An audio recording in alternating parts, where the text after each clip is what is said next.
어제 국민의당이 국회 일정 보이콧을 선언했습니다. 예. 이 추미애 대표의 발언 때문인데요. 이 제보 조작 사건과 관련해 박지원, 안철수 전 대표가 몰랐다고 하는 건 머리 자르기다 이렇게 얘기를 한 것 때문에 국민의당이 그야말로 발칵 뒤집어졌습니다. 그렇죠. 있을 수 없는 막말이라고 규정하면서 국회 일정 전면 보이콧을 선언했는데요. 예. 이 추미애 대표 머리 자르기 발언에 국회 일정 보이콧한 국민의당. 이 뉴스의 행간을 좀 살펴볼까 합니다. 그러니까 추미애 대표가 라디오 인터뷰에 나와서 한 발언인데, 네, 맞아요. 예, 뭐 짧은 발언에 비해서는 파장이 상당히 컸어요. 하루 네, 종일. 파장이 굉장히 컸습니다. 그러니까 국민의당은 아시다시피 진상조사를 통해서 제보 조작 파문이 이유미 씨 단독 범행이라고 결론을 내지 않았습니까? 내렸죠. 그런데 여당 대표인 추미애 대표가 자꾸만 이 문제를 걸고 넘어지는 겁니다. 지난번 뉴스쇼하고 인터뷰를 했잖아요. 예, 이게 예. 처음으로 사실은 어떤 인터뷰에서 발언한 거였었는데 맞아요. 그때 대선 공작 게이트다 이렇게 얘기를 했잖아요. 했습니다. 그래서 제가 이거 심상치 않은 발언이다. 그러면서 행간에서도 제가 다뤘었던 적이 그렇죠. 있는데요. 이번에는 이유미 씨 단독 범행이라고 하는 것은 박지원, 안철수 머리 자르기다 이러면서 또 물고 늘어지는 겁니다. 꼬리 자르기, 그러니까 이유미 꼬리 자르기가 아니라 아예 머리를 자르기다 이 얘기를 한 거예요. 자, 이것도 참 처음 들어보는 표현이긴 한데 국민의당 입장에서는 지금 환장할 노릇 아니겠습니까? 어제 국민의당 분위기가 정말 심각했는데요. 당 지도부가 긴급 대책회의를 소집했고 예. 회의 직후에 김동철 원내대표가 기자회견을 열어서 추 대표의 막말은 국민의당의 비수를 꽂는 야비한 행태다 이렇게 비난했고요. 지금 환장할 노릇이다 이러셨어요. 네. 근데 그 얘기는 아까 고 선상인 거죠. 넘어져 있는데. 네, 그렇죠. 손가락 밟았다. 네, 그러니까 우리가 맞아요. 이런 처지인데 그런 얘기를 지금 국민의당은 하는 거죠. 알만한 사람들인데 이런 서운한 마음이 있는 건데 이낙연 국무총리와 만찬 일정 취소하고 국회 일정 전면 보이콧 선언했습니다. 예. 의원들은 추경에 추자도 꺼내지 마라. 인사청문회 국물도 없다 이렇게 얘기하면서 지금 분노하고 있는 인사청문회 상황입니다. 국물도 없다. 네. 추경은 고사하고. 네. 야, 그러니까 파장이 상당했습니다. 박지원, 안철수 머리 자르기다. 이 발언에 대한 국민의당의 보이콧 사태. 이 뉴스의 행간 이면에는 뭐가 깔려 있습니까?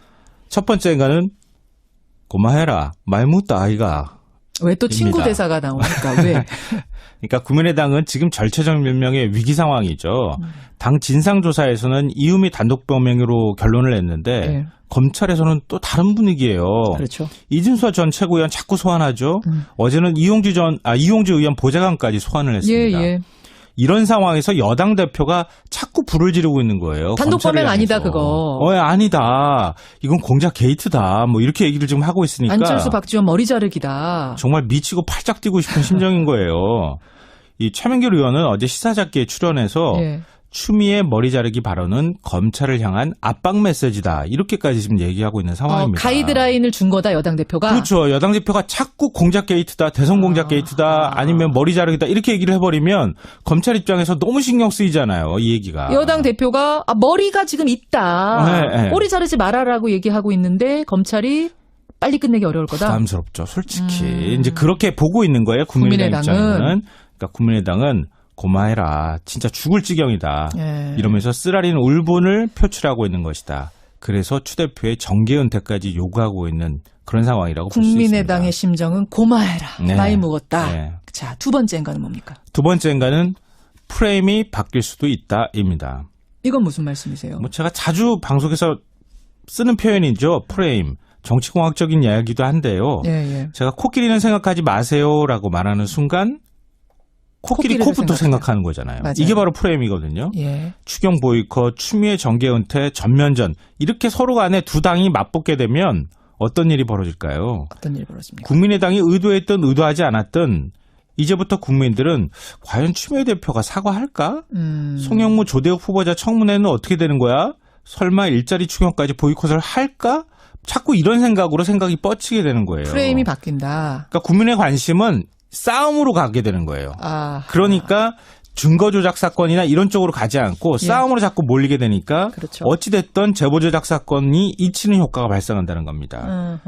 그러니까 결과적으로 프레임이 바뀌는 효과가 나타날 수도 있다는 국민의당이 거죠. 정말 화나고 정말 서운해서 이 문제를 제기했던지 네. 아니면은 이렇게 해서 이렇게 프레임을 하면- 좀 바꿔보자. 예. 어떤 생각으로 했는지는 모르지만 결과적으로는 프레임이 그렇죠. 지금 바뀌고 있다. 예, 맞습니다. 그런 말씀. 세 번째인가 뭡니까? 마지막 세 번째인가는 추미애 대표가 갑이 아니라 을일 수도 있다입니다.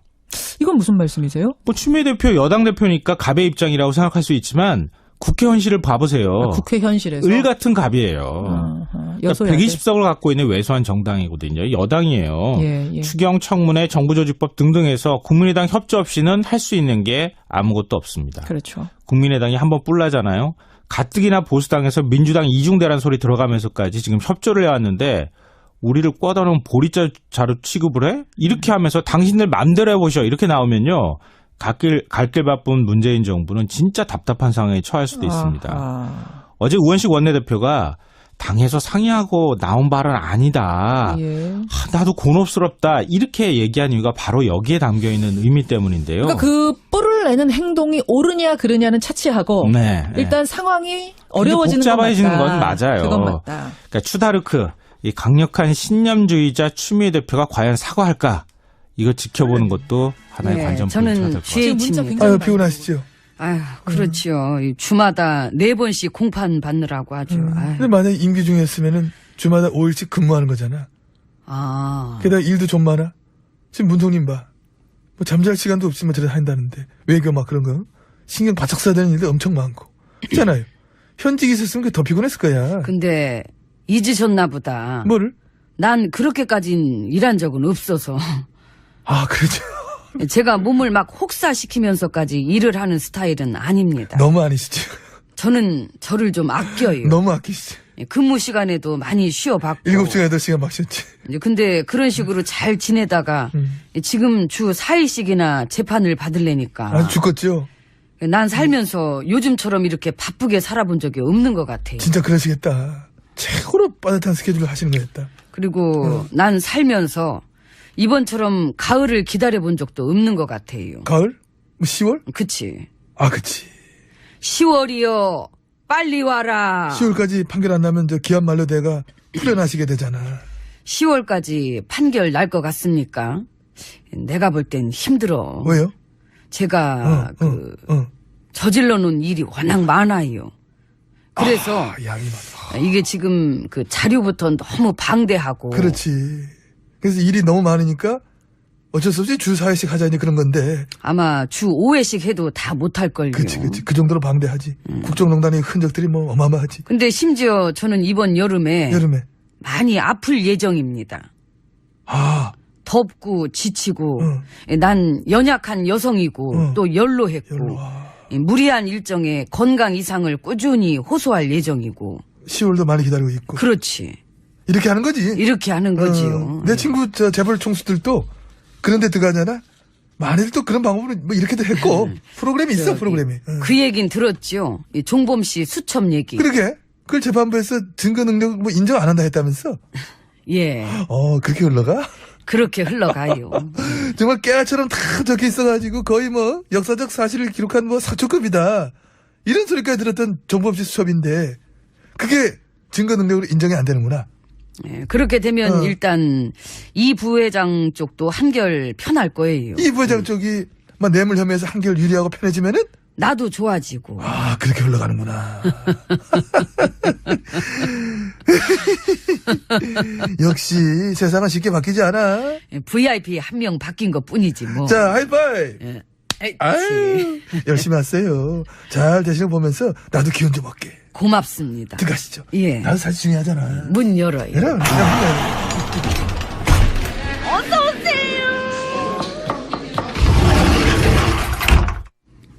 룸 들어봤습니다. 예, 문통님은 지금 독일에. 네, 뭐 G20 뭐 정상회의 참석차. 예. 뭐 나도 가봤고. 나도. 우리 때랑 분위기가 뭐가 달라요? 모르지. 뭐 우리 때랑 다를 게 뭐가 있겠어. 근데 얘기 들어보면 많이 다르다고. 그런 건 있겠지. 우리의 어떤 정치적인 상황들을 세계인들도 다 알고 있고. 그래서 참 시민들이 만들어내는 정부다. 시민들의 지지가 엄청나다. 그런 걸 이제 알고들 있는 거지. 뭐 한동안은 한국의 민주주의가 부럽다. 이런 소리들도 뭐 여기저기 돌았었고. 그런 소린 언제 돌았는데. 탄핵 때. 탄핵. 그랬잖아. 그래서 그런지 분위기가 좀 다를 수 있어, 우리 때랑은. 그래도 그렇지. 갑자기 무슨 국격이 올랐다는 등, 참, 아유. 그럼 뭐 내가 있을 때는 국격이 떨어졌었나? 아. 후두둑 떨어졌지. 후두둑. 너무 떨어져가지고, 그래서 사람들이 막 주술러 다니고 있어, 국격이 막 떨어져. 아니, 근데, 그게 MB님이 할 소리예요? 그때 다 떨어뜨린 거 내가 주워 갖고 이어받은 거지. 주소 갖고 그걸 더 떨어뜨렸잖아. 지금도 생각나. 너무 창피해 갖고 당 이름까지 바꾼 거. 어머머머머머머? 지금 창피한 걸로 나랑 경쟁하시는 거야, 창피한 걸로? 창피한 걸로는 세계 현대사 탑3에 드세요. 그 3에 같이 들어가셔놓고 무슨. 웬일이니, 난 아니거든요? 아직 한 번도 제대로 턴 적이 없어서 그렇지. 이제 막 그 털기 시작하면은. 자, 그만. 우리끼리 이래봐야 우리만 손해야. 왜 이래? 그렇긴 하네요. 어떻겠어. 오랫동안 내가 국격이 떨어져 있다가 지금 밖에 나가보면 느낌이 다르고 분위기 다르고 대접이 다르고 교민들 나와서 환영하는 것만 봐도 벌써 뭐 우리 딸랑 거기 독일이 또 그 순실이의 활동 무대였기 때문에. 그러니까 교민들이 얼마나 마음고생했겠어. 창피하고 나라에 대한 자부심, 자긍심 이런 거에 생채기가 엄청났던 거야. 그래서 지금은 이제 달라진 거니까 막 올라와가지고. 그러면은 그 9년 동안 망가졌던 국격이 올라갔다면 우리 국내 분위기도 더 좋아지고 더 잘한다 이렇게 응원해 줘야 되는 거 아닙니까? 근데 안 그런 것 같은데. 언론. 그런 분위기 못 만들어주지. 9년 동안 뭐 같이 망가진 게 언론인데 아직 그대로잖아. 아직은 다 우리가 데리고 놀던 애들 걔네들 급한 그대로야. 우리한텐 잘했죠. 아유, 잘했지. 우리를 만들어준 게 언론이고. 정말 보는 놈들이 있는 거지. 그쵸. 사람 보는 안목은 우리나라 언론이 세계 최고. 언론이 지 역할을 제대로 했었으면 우리가 됐을 리도 없고. 그렇지. 우리가 됐을 리도 없는데 덕분에 됐어. 너무 고맙지 뭐. 다들 끝까지 버텨갖고 우리 가까운 훗날에 반전 한번 노려봅시다. 국격을 또 올려놓으면은 우리가 또 그걸 떨어뜨린 재미도 있더라고. 그러니까. 하이파이브. 안 할게, 그거는. 안 할게. 미안해요. 같이 놀면 손해랐어. 난 내 살 길 찾아야지. 오늘 너무 오래 같이 있었네. 나 먼저 가야지. 꼬리 자르기가 아니라 아예 머리를 자르기다 이 얘기를 한 거예요. 자, 이것도 참 처음 들어보는 표현이긴 한데 국민의당 입장에서는 지금 환장할 노릇 아니겠습니까? 어제 국민의당 분위기가 정말 심각했는데요. 당 지도부가 긴급 대책회의를 소집했고 회의 직후에 김동철 원내대표가 기자회견을 열어서 추 대표의 막말은 국민의당의 비수를 꽂는 야비한 행태다 이렇게 비난했고요. 지금 환장할 노릇이다 이러셨어요. 그 얘기는 아까 그 선상인 거죠. 넘어져 있는데. 그렇죠. 손가락 밟았다. 그러니까 우리가 맞아요. 이런 처지인데 그런 얘기를 지금 국민의당은 하는 거죠. 알만한 사람. 어제 국민의당이 국회 일정 보이콧을 선언했습니다. 이 추미애 대표의 발언 때문인데요. 이 제보 조작 사건과 관련해 박지원, 안철수 전 대표가 몰랐다고 하는 건 머리 자르기다 이렇게 얘기를 한 것 때문에 국민의당이 그야말로 발칵 뒤집어졌습니다. 그렇죠. 있을 수 없는 막말이라고 규정하면서 국회 일정 전면 보이콧을 선언했는데요. 이 추미애 대표 머리 자르기 발언에 국회 일정 보이콧한 국민의당. 이 뉴스의 행간을 좀 살펴볼까 합니다. 그러니까 추미애 대표가 라디오 인터뷰에 나와서 한 발언인데. 네, 맞아요. 뭐 짧은 발언에 비해서는 파장이 상당히 컸어요. 네, 파장이 굉장히 컸습니다. 들인데 이런 서운한 마음이 있는 건데 이낙연 국무총리와 만찬 일정 취소하고 국회 일정 전면 보이콧 선언했습니다. 의원들은 추경에 추자도 꺼내지 마라. 인사청문회 국물도 없다 이렇게 얘기하면서 지금 분노하고 있는 인사청문회 상황입니다. 국물도 없다. 추경은 고사하고. 야, 그러니까 파장이 상당했습니다. 박지원, 안철수 머리 자르기다. 이 발언에 대한 국민의당의 보이콧 사태. 이 뉴스의 행간 이면에는 뭐가 깔려 있습니까? 첫 번째 행간은 고마해라. 말 묻다 아이가. 왜 또 친구 대사가 나오니까 왜? 그러니까 국민의당은 지금 절체절명의 위기 상황이죠. 당 진상조사에서는 이유미 단독범행으로 결론을 냈는데 검찰에서는 또 다른 분위기예요. 그렇죠. 이준서 전 최고위원 자꾸 소환하죠. 어제는 이용주 의원 보좌관까지 소환을 했습니다. 이런 상황에서 여당 대표가 자꾸 불을 지르고 있는 거예요. 단독범행 아니다 그거. 아니다. 이건 공작 게이트다. 뭐 이렇게 얘기를 지금 하고 있으니까. 안철수 박지원 머리 자르기다. 정말 미치고 팔짝 뛰고 싶은 심정인 거예요. 이 최명길 의원은 어제 시사잡기에 출연해서 추미애 머리 자르기 발언은 검찰을 향한 압박 메시지. 국민의당은 아시다시피 진상조사를 통해서 제보 조작 파문이 이유미 씨 단독범행이라고 결론을 내지 않았습니까? 내렸죠. 그런데 여당 대표인 추미애 대표가 자꾸만 이 문제를 걸고 넘어지는 겁니다. 지난번 뉴스쇼하고 인터뷰를 했잖아요. 이게 처음으로 사실 어떤 인터뷰에서 발언한 거였었는데 맞아요. 그때 대선 공작 게이트다 이렇게 얘기를 했잖아요. 했습니다. 그래서 제가 이거 심상치 않은 발언이다. 그러면서 행간에서도 제가 다뤘었던 적이 있는데요. 이번에는 이유미 씨 단독 범행이라고 하는 것은 박지원, 안철수 머리 자르기다 이러면서 또 물고 늘어지는 겁니다. 꼬리 자르기, 그러니까 이유미